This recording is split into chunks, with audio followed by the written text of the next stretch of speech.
le sait, dans le rugby, le collectif, c'est ce qui prime.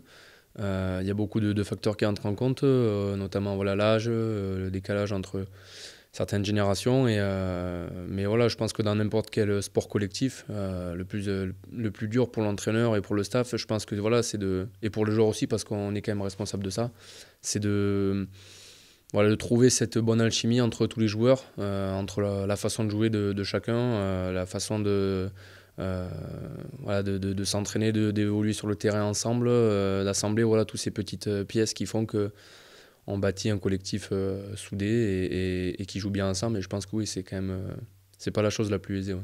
Il y a des anciens qui sont là pour encadrer, diriger le groupe.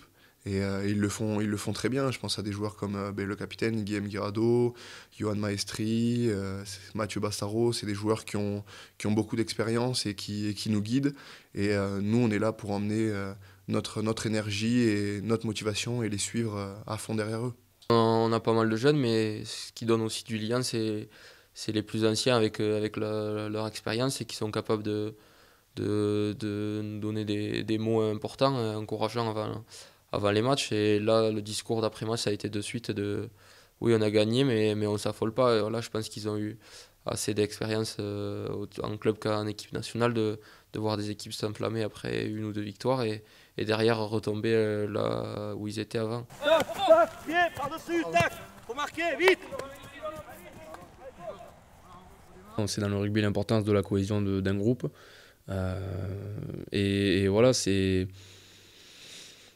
ça peut se traduire par des petites choses, un petit ballon tombé, une petite incompréhension entre deux joueurs qui ne se connaissent pas très bien. Donc c'est sûr que voilà, plus on a de temps, plus on a de stabilité et voilà, de régularité, et mieux ça se passera sur le terrain, et ça c'est indéniable. Tout ça doit être accéléré parce que on n'a pas beaucoup de temps à chaque fois qu'on se retrouve en sélection. Donc à nous de tout faire pour créer du lien un maximum dans le groupe. Il y a tout qui est mis en œuvre, je pense. C'est vrai qu'on mange pas mal ensemble, même en extérieur. On essaye de regarder les matchs, que ce soit de foot ou du rugby féminin, ensemble. On partage des moments de vie aussi, que ce soit au ping-pong ou à la play.